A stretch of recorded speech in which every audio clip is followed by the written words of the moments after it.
Your Excellency President Uhuru Kenyatta, Your Excellency the First Lady, Mrs. Margaret Kenyatta, Your Excellencies visiting heads of state and government,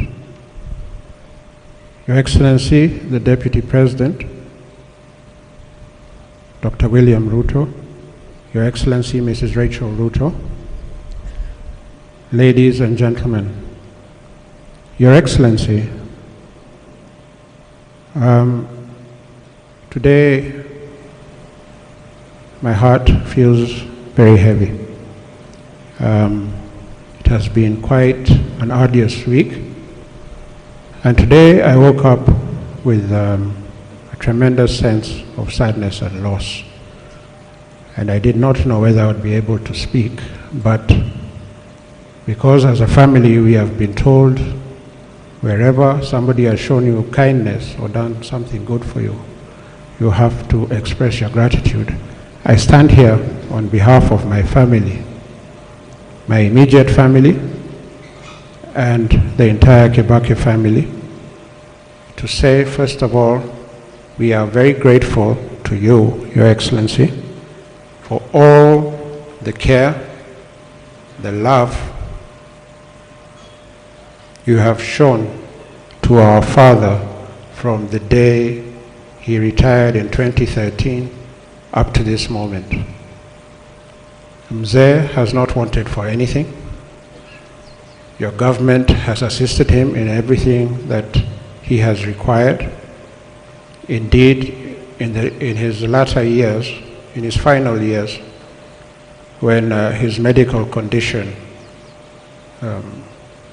was deteriorating, you personally ensured that he had access to the best medical care in Kenya and indeed in the world.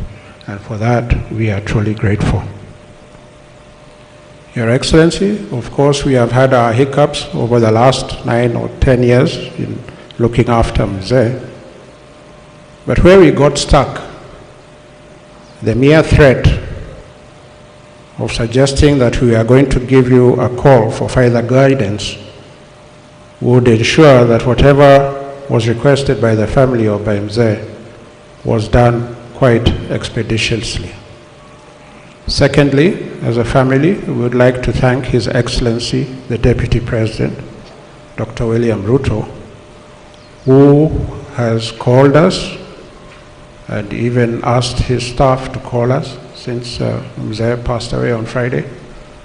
And they have really sought to help us and to condole with us and to see if they can be of assistance in any way.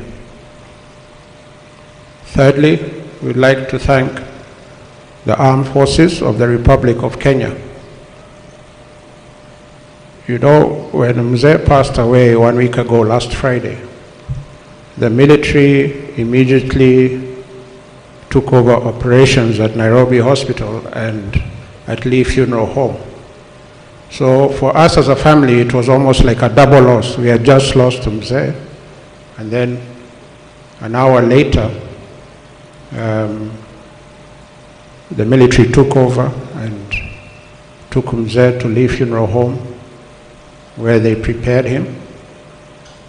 But I must say, the professionalism and care shown by the armed forces of this country have enabled us actually to mourn Mzee and to honor him in a way that in which we are truly humbled.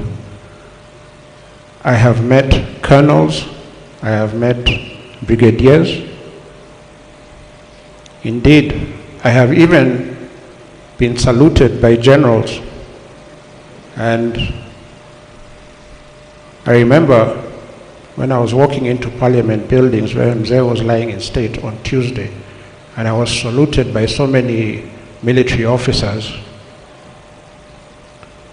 I started thinking, wow, is this what it is all about? I can kind of get used to this.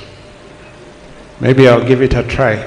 But Having said that, the military, in their own professional way, because I must say it must be the most professional institution in this country, they have really assisted us to understand that even if Mzee was their commander-in-chief, he was first and foremost our father.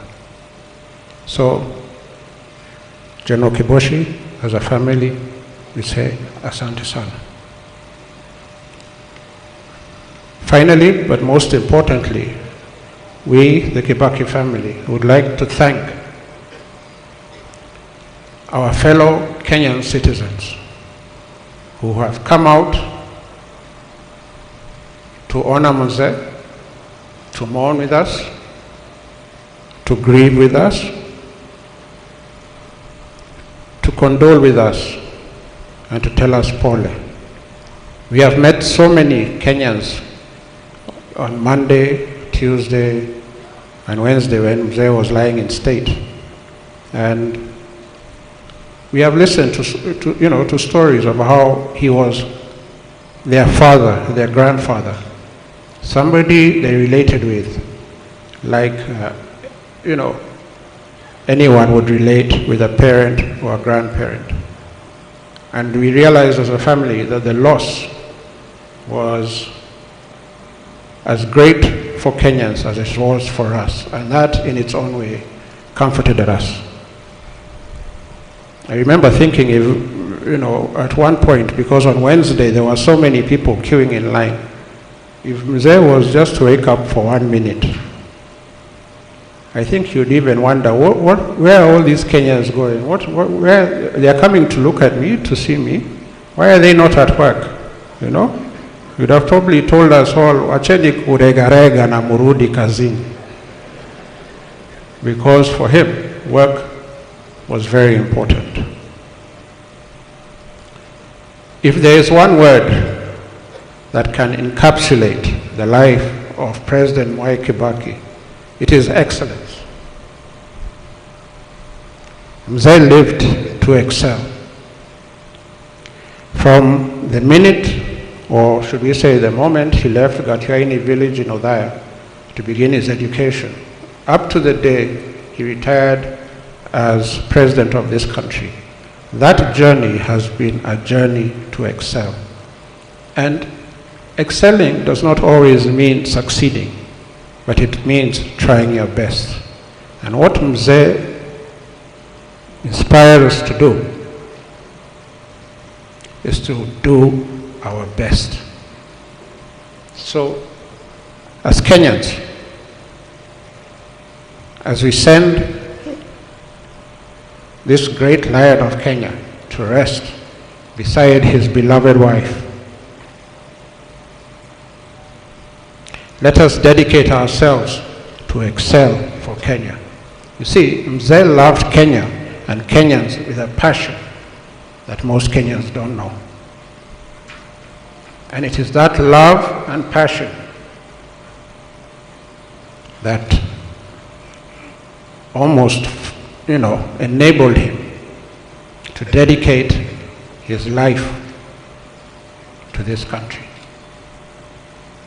Mzee dedicated 53 years or 54 years of his life, more than half a century, in the service of Kenyans. So we can see by the example of his life that he was the ultimate Kenyan patriot. Your Excellency, those of us who understand the dynamics between President Kibaki and you, we know that Mzee was very, very fond of you. Very, very fond of you. In fact, your relationship was the relationship between a father and a son.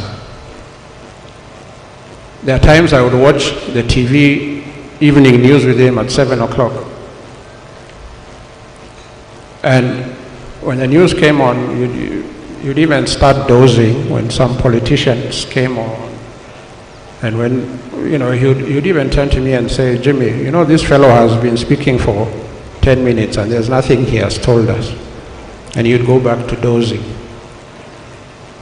But when you came on the screen, he would sit upright and listen very keenly. And after whatever function you're with or at, he would turn to me and say, "Good man," or "good fellow."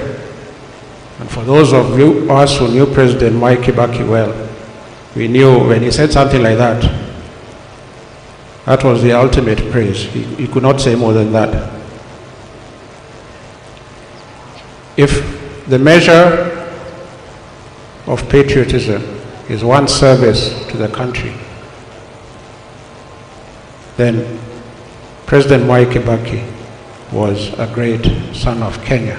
I want to thank you all for this tribute. We are overwhelmed and we are very grateful. Thank you.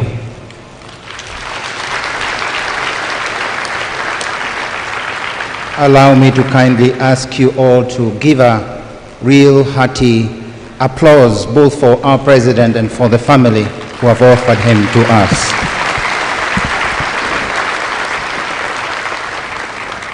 Thank you, Mr. Jimmy Kibaki and the entire family for that tribute and gratitude. Still within this context of prayer, each one of us, whatever faith you are, we invite you to continue praying for the soul of this dear father, grandfather, and mentor for many. Do not leave this place without having left your prayer. And so, within this same context of prayer, allow me kindly